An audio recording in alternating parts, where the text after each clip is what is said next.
Njoni, karibuni. Mnasemaje? Hili linakuumiza Kizinga linaloendelea kwa sasa? Lipi? Kwa hili linaloendelea kwa sasa. Kwa wakati wako na mashabiki wenzio linakuumiza? Yaani linaniumiza kivipi sijakuelewa? Yaani kwa wewe yani linakuumiza katika maisha yako moja kwa moja ama usingofahamu linakukera kiasi gani? Kukera kupo, lakini yote kwa yote nimekwambia kwamba tayari nikiwa kama kapteni wa mashabiki la kwangu nimelisema, limefika, naamini limefika. Kwa hiyo tunachosubiri, tuko kwenye subira, tuone kauli watakayotuambia wale ambao tumewaomba kwa ajili ya lile jambo. Kwa mimi kama nahodha wa mashabiki ambao nyuma yangu kuna mashabiki wengi, tuko kwenye subira tayari, na wao wapo kwenye subira, wanasubiri nini kitakachoendelea hapo baadaye. Kwa hiyo tuwe na subira sisi wote, kuanza sasa hivi tuna stop kwanza mjadala huo kwa ajili ya kuvuta subira. Sasa Simba wamemshusha mwalimu wa Makombe. Yule sio mwalimu wa Makombe, ana makombe mangapi? Wamemshusha mwalimu. Kwa nini? Kila mwalimu anayemwangalia ana performance nzuri huko anakotoka. Sawa, yule mwalimu mzuri amekuwa na mchezo mzuri katika timu yake, amekuwa na performance nzuri.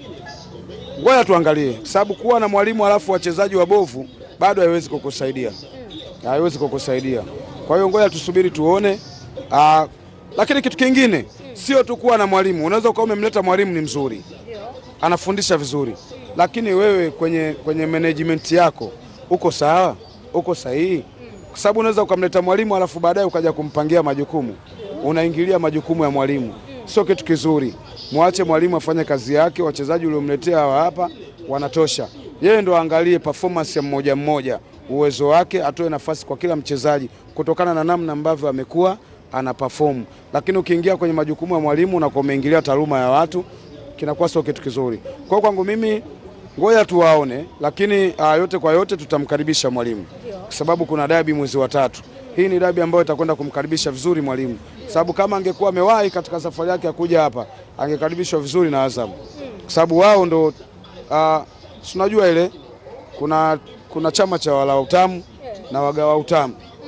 Kwa hiyo chama cha wagawa utamu, rais wao au kiongozi wao ni Simba. Kwa sasa kama yeye ndo atakuwa mwalimu wa kuwafundisha wagawa utamu, wanatakiwa waugawe kwa namna gani? Tutaukula sisi tarehe ngapi mwezi wa 3? Kizinga, tunaelekea katika dirisha dogo la usajili. Namna ambavyo ukitazama kikosi chako, viongozi waboreshe maeneo gani zaidi ili mradi Young Africans iweze kuwa bora zaidi ndani ya ligi kuu Tanzania bara, lakini pia katika michuano ile ya kimataifa ambapo mmeonekana mpaka hivi sasa mmekusanya alama 4 si haba.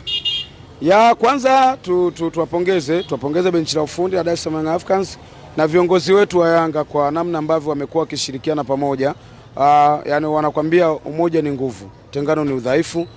Kwa namna ambavyo wamekuwa na umoja, wamekuwa wanatengeneza jambo kwa pamoja, unaweza kuona ushirikiano wa wachezaji. Nilipenda sana namna ambavyo kiongozi wetu Alex Ngai pamoja na makamu wa rais Vice Arafati na wengine, kwa namna ambavyo walifanya kazi yao siku ile ya mechi pale Algeria, kwa namna ambavyo aliwaweka kikao kifupi wachezaji, mabeki wale Ibrahim Baka, Dickson Jobu, Shabalala, kwa namna ya kuendelea kuwashauri na kuwaelekeza kwamba wanayanga wengi walioko ndani ya nchi ya Algeria mpaka na nje ya nchi mpaka Tanzania wapo wanawafuatilia. Nendeni mkahakikishe man to man, bump kwa bumpi, haendi mtu afungi goli mtu. Kazi ilikuwa safi. Ile ndo namna ambavyo viongozi wanatakiwa kushikamana katika kamba moja. Sio upande wa pili unamsikia kabisa kiongozi wa timu anakuambia ndani yetu viongozi kuna mmoja au wawili watatu wana changamoto ya afya ya akili. Ile huwezi kufanikiwa. Kwa hiyo kwa namna ambavyo wamepambana tunashukuru. Waendelee namna hiyo. Lakini pia benchi la ufundi chini ya mwalimu wetu wanaweza wakaendelea kuangalia ni wapi ambapo kuna stahili kufanya ongezeko. Hiyo ni kazi ya benchi la ufundi. Kama kuna mahala wameona kuna haja ya kuongeza mtu au kuacha vile au kuboresha pahala, nayo iko safi, kwa sababu sisi tunaamini katika benchi la ufundi, tunaamini katika viongozi. Kwa benchi la ufundi chini ya mwalimu wakimpendekeza yule ambaye anatajwa sana, basi itakuwa safi na salama, tutaongezewa. Wakimuona huyu uwezo wake hautatuvusha, basi wanaweza wakampunguza. Hilo liko chini ya mikono yao. Sisi kama mashabiki kazi yetu ni kusapoti timu, kwenda kulipa vingilio, kuingia uwanjani, kwenda kushangilia kwa nguvu zote. Shukrani sana Kevin. Asante sana. Cha kumalizia cha mwisho ni wewe shabiki na mwanachama, Kama kuna wakati hujalipia ada yako, lipia. Kama una kadi unaweza ukatafuta kadi yako, ukakata kadi yako, ili tuendelee kupush timu yetu kutoka kwenye watu 91 hivi na kitu elfu na kuongeza tuwe zaidi ya hapo. Watani zenu na wao punde si punde wanaenda kuzindua nini? Kupushi jambo la wanachama ili na sisi tupate nafasi ya kuwapiga Simba vizuri, kwa sababu tunawaona Coast wamekuja na mfumo wa wanachama kulipia ada zao. Ule ni mfumo mzuri, Coast watapata fedha nyingi. Tuwapongeze sana Coast. Msemaji, endelea kupambana, wanachama wao wengi. Umeelewa? Kwa hiyo Coast ni bora kuliko Simba, si umeelewa? Kwa sababu wanachama wa Coast wameanza kulipia ada zao. Kama Coast timu kutoka Tanga mpaka sasa hivi wanachama wameshafikia kadhaa, na taarifa nilizonazo wanachama wa Coast ni wengi kuliko wa Simba. Sasa Coast si ni bora kuliko Simba? Yaani wewe ni kiongozi unaiongoza Simba, unafanya nini mpaka sasa hivi? Si uachie kazi kunyoshana vidole. Kwa hiyo bora hata viongozi wa Coast ni bora kuliko hata wa Simba. Shukrani sana. Asante sana.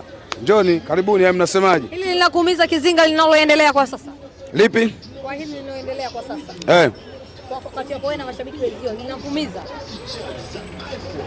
Yaani linaniumiza kivipi, sijakuelewa. Yaani kwa wewe, yani linakuumiza katika maisha yako moja kwa moja, ama usitofahamu linakukera kiasi gani? Kukera kupo, lakini yote kwa yote nimekwambia kwamba tayari nikiwa kama kapteni wa mashabiki, la kwangu nimelisema, limefika, naamini limefika.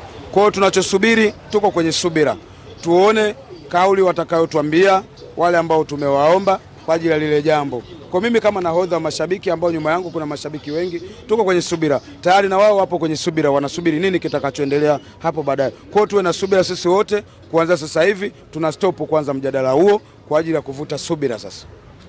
Simba wamemshusha mwalimu wa makombe. Yule sio mwalimu wa makombe. Ana makombe mangapi? Wamemshusha mwalimu. Kwa nini? Kila mwalimu anayemwangalia ana performance nzuri huko anakotoka. Sawa, yule mwalimu mzuri amekuwa na mchezo mzuri katika timu yake, amekuwa na performance nzuri. Ngoja tuangalie, sababu kuwa na mwalimu alafu wachezaji wabovu bado haiwezi kukusaidia, haiwezi kukusaidia. Kwa hiyo ngoja tusubiri tuone. Lakini kitu kingine sio tu kuwa na mwalimu. Unaweza ukawa umemleta mwalimu ni mzuri, anafundisha vizuri, lakini wewe kwenye management yako uko sawa, uko sahihi? Kwa sababu unaweza ukamleta mwalimu alafu baadaye ukaja kumpangia majukumu, unaingilia majukumu ya mwalimu. Sio kitu kizuri. Muache mwalimu afanye kazi yake, wachezaji uliomletea hawa hapa wanatosha. Yeye ndo aangalie performance ya mmoja mmoja, uwezo wake, atoe nafasi kwa kila mchezaji kutokana na namna ambavyo amekuwa ana perform. Lakini ukiingia kwenye majukumu ya mwalimu na umeingilia taaluma ya watu,